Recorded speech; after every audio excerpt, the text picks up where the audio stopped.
Hello and welcome to Lunch with Lee. I'm your host Shane Lee. Today on the show, an English-born singer, songwriter and superstar. He found his fame as a member of the pop group Take That. He has had 7 UK number ones and all but one of his 14 studio albums have also reached number one on the billboards. He's a world record holder for selling 1.6 million tickets in a day. He's a husband, he's a father and he's a football lover.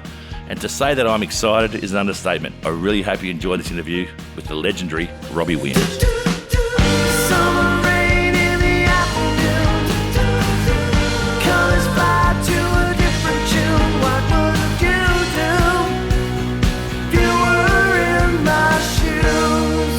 We're here with Robbie Williams, and we're talking kids, mate. I thought we were going to talk about rock and roll, sport. Well, this is what it all comes to at the end of the day, doesn't it, really? This journey brings us to our children and what we do to facilitate a better life for them than we had, which, it happens, might have something to do with sport for me. I know it's definitely had something to do with sport for you. You love your football? Do you still have your football paddock at the backyard in LA or not? I used to have my own football field. I used to have my house, but then I used to have my football house just over the way from my house, and it was the field of dreams. It overlooked the San Fernando Valley, and there was like 7 floodlights, speakers surrounding it, and then a net that went over the top that kept the ball in, and then there was a clubhouse, and then I met my wife and we had children and I had to let it go. Was that the house where Joe Pesci lived next door? Joe Pesci lived next door. What's the story where someone parked him in and... Well, all the boys parked on his drive and he came in. I wasn't there for that game, but he arrived with his dog and like a 9-iron and did the effing and jeffing and the you doing. It was like, proper Goodfellas stuff. And then I was so... I felt incredibly bad about letting down Joe Pesci, but also Joe Pesci, what's he going to do? What's he capable of?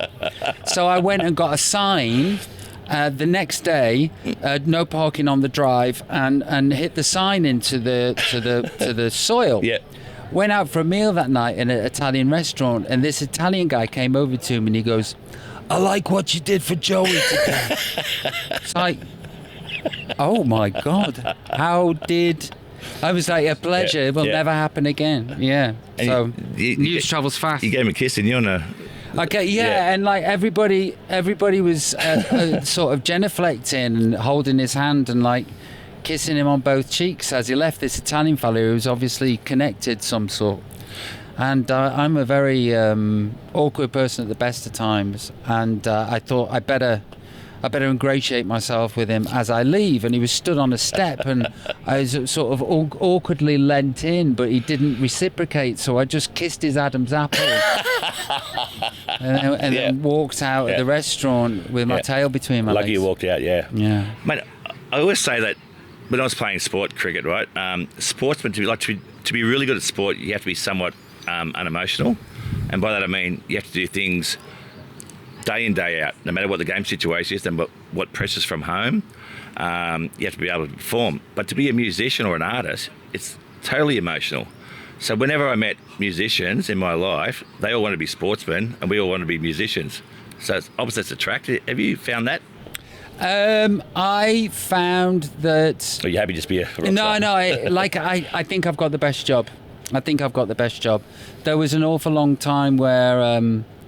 until time ran out, when you get to like 32 and you go, I could still do a bit if they called me up now, whoever it is they are. And I was never good enough to be a professional sportsman, but there was a pining and a longing to be something. But since middle age has ensued and I'm now 49, 50 next birthday, likewise. I know I've got the best job in the world. You do, because I was on some World Cup program where they were saying, wouldn't you swap that in a heartbeat? And it was like, no way. No. So I've done the San Siro Stadium where they're all looking at me going, Robbie, and every goal, every song I score, every song I sing, I'm scoring a goal. Yeah. So mate, I've got the best job. We used to tour India, Sri Lanka, Pakistan, Bangladesh. Yeah, I'm going to be a rock star. Anyway, I'm just saying, the world of sport is changing, I believe. you're seeing guys like Ryan Reynolds who are actually buying teams, and I think it's almost as important now for who owns the team or the franchise. That's part of the whole marketing piece. Would you ever buy your own sporting team or franchise? I'm never in the UK long enough to do that. If I lived in the UK full time, then I definitely would. But I've been in Los Angeles for 23 years now. So it would be a pointless investment in me investing in something that's going to take a lot of money where I'm not even going to be in the country. But that being said, the Ryan Reynolds thing that's happened is intoxicating. It's a beautiful story and it's fascinating, a fairy tale story. I'd like to be involved in something like that.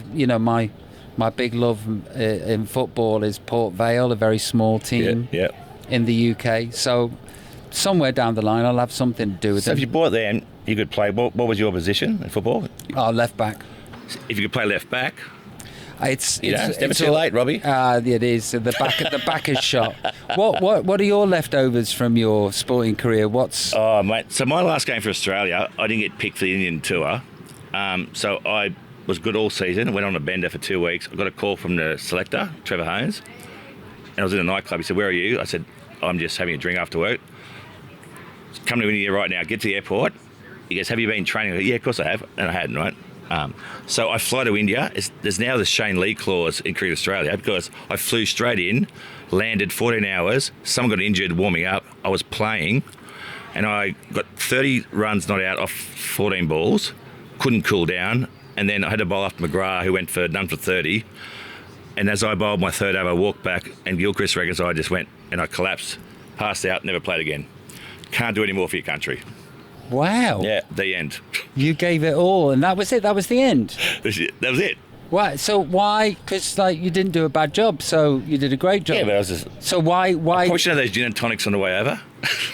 And what was when you went to the doctors? What did they say happened to you? Just dehydrated. I was dehydrated. Yeah. So you have to be on the ground now for more than 48 hours under the new contract law. So why was that the end, though? I know it's perfect. It's very cinematic. You did a great job for your autobiography, but the team was changing, and Steve Waugh was captain. He was on the way out. How old were you then? I was 29. That's young. Yeah. So you'd still got a bit of mileage in the tank. Do you feel as though there was more caps that were robbed from you? Yes and no. I was sort of over it by then too. I had a knee injury, which means I couldn't bowl as well as I wanted to. Did you find that you constantly fell in and out of love with the game anyway? Yeah, I always do. I love the game. I love sport. Yeah. But when you were playing, because like you were saying before at the start of this, that you have to be almost robotic to, repeat the thing. There's got to be. The question I'll ask you is this. I love this. What you thought it was going to be, and what it was it better or worse than what you thought it was going to be? Much better. It was better than what you thought it was. Yeah, it was unbelievable. Yeah, it was intimidating when you first start. The worst thing for me is when I was actually doing well and got dropped. That was the hard bit to take. When you get dropped when you're not performing, get that. Why did you get dropped when you were? They were changing the side. Steve Waugh was doing like a rotational policy thing, it's just like I got rotated with other all-rounders. Yeah. Yeah, that's got to be very debilitating. Yeah, it is. Yeah. Because success thrives on success, and it's got to be backwards to your emotions and your insides when you're doing so well, and then you get discluded. Can I ask you a question, Max? I reckon I've seen you a number of times in concert. I reckon you are the best modern day performer. Thank you very much. I really do. Thank you.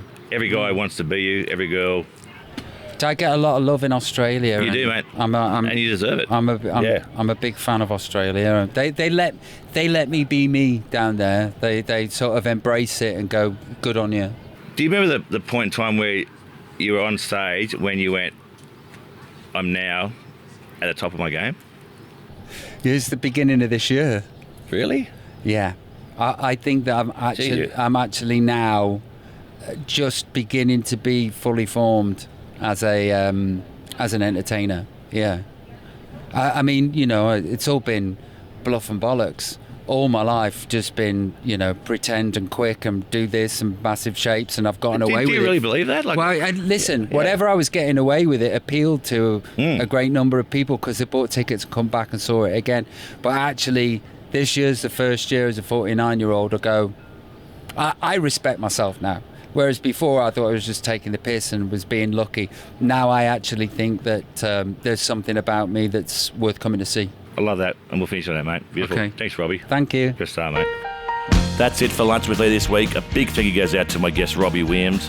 And thanks to our sponsors, Cell AED, the Osher Group, and to Rode for these amazing equipment we've used here today. Make sure you hit follow on Apple Podcasts or Spotify, or wherever you get your podcasts from. And do us a favour, hit 5 stars. And if you're passionate, please leave a review. And come check us out on Instagram at I'm at Lunch with Lee. Our official Lunch with Lee photography was done by Felicity Kelly. You can find her on Instagram at Felicity Kelly Portraits. And once again, thanks to our producer, Dan McHugh. Well, it's going to be hard to top, but we'll be back next time on another episode of Lunch with Lee with hopefully another cracking guest like this one. We'll see you then.